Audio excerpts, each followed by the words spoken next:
Right, over to me. Okay. Well, good afternoon, everyone.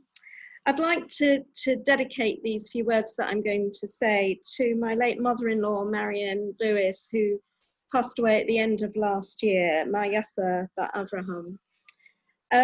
So I like to be topical. I like to be contentious as well, so I'll see if I can do both of those. They do say there's no such thing as a coincidence, and certainly looking at this week's Sidra, Karaf, there seemed to be a lot that was very topical at the moment, and I don't just mean Jews arguing, because actually that's not topical, that just happens. But actually, it's after Karaf's rebellion and after they've been swallowed up, it's what happens next that I found very interesting and hopefully topical to you. There was a plague. Sounds familiar? Many years ago, my first career was as a pharmaceutical rep, and I worked for a company that sold antibiotics. And I used to go and see all sorts of different doctors to try to flog our antibiotics to them.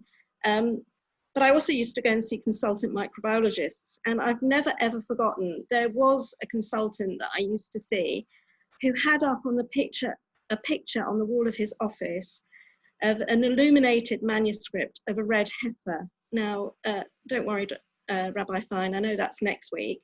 But I asked him, why have you got a picture of a red heifer on your wall? And he said, the first antibiotics. So actually, my contention is he should also have had a picture of Aharon with incense burners up on his wall, because that's what stopped the plague. So that's what I want to talk about, the incense, ketoret. And I'd like to talk about what it is, what it was used for, and whether or not it's got any relevance to us today. So what it is, well, as usual, that's a good question. We don't really know. It was made up of 11 spices and balms, 4 of which are specifically mentioned in Torah. And if you're interested in the recipe, you'll find it in Ki Tissa. But the rest of it is communicated via the oral law. And although we know, or we think we know, what the Hebrew names are for all of these things, we don't know what their modern day equivalents are. These were mixed together in very specific proportions with various other ingredients, and there was only one family who were entrusted, they had the monopoly, if you like, on making ketoret, and they were entrusted with the secret recipe for it. It was used exclusively for the temple. And in fact, so much so that the family that made it, they were prohibited from wearing any kind of perfumes themselves in case, God forbid, people thought they might be using the incense for themselves. And in the temple, it was burnt twice a day in the inner altar. And the inner altar was opposite the menorah and got nothing to do with the outer altar, which is where all the animal sacrifices and the oil and the flour and all of that went on. It was also burnt in the Kodesh Kodeshim, the Holy of Holies, by the high priest on Yom Kippur. So pretty significant stuff. So what was it for? As you can imagine, there's a lot of disagreement. Probably wasn't there as a practical air freshener, because although it would have been pretty whiffy in the temple, what with all of the sacrifices going on, one thing ketoret wasn't there for was to make a pleasant smell. That other things are referred to as that, but that's not the purpose of it. So it must have some kind of spiritual connection. And one of the explanations that I read that I thought was really nice was one of the special things about ketoret was it wasn't just aroma, it also produced smoke. And it was a very specific kind of smoke that went up in a cloud in a column. And when they raked the coals for the ketoret, the priest who was raking it used a special metal rake, and after raking the coals, he dropped it with a very loud clatter. So there would be a lot of smoke and a very loud noise. So the explanation I read was that part of its purpose was to remind the Kohanim twice a day, every day, of our connection to Matan Torah, because at Sinai there was smoke and there was thunder.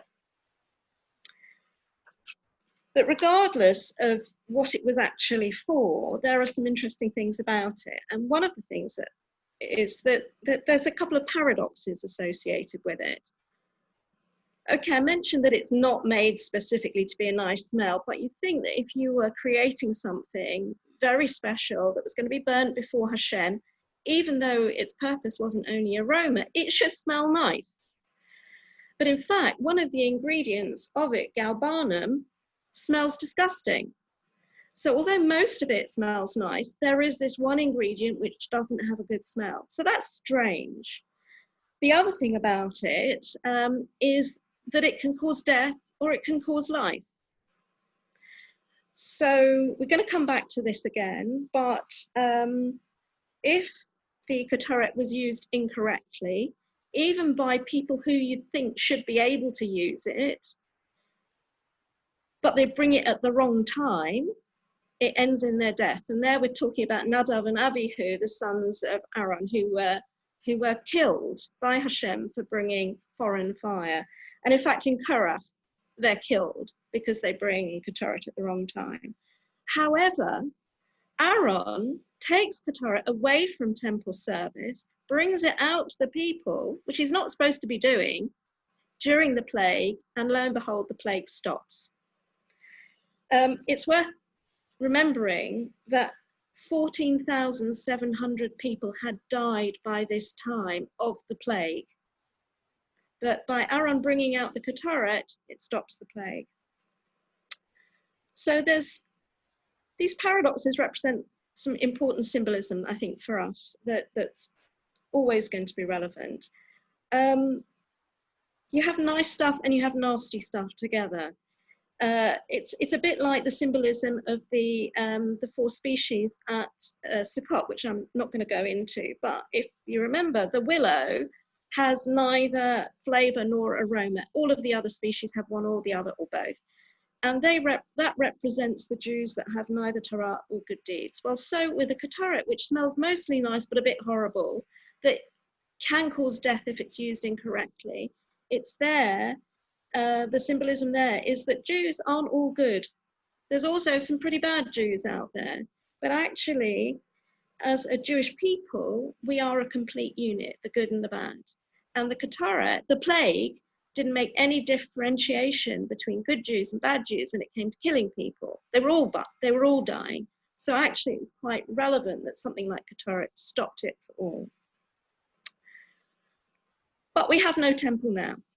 So is there any significance, anything for us out of all of this now? And Rabbi Fine knows what I'm going to say, and this is where I'm going to become contentious.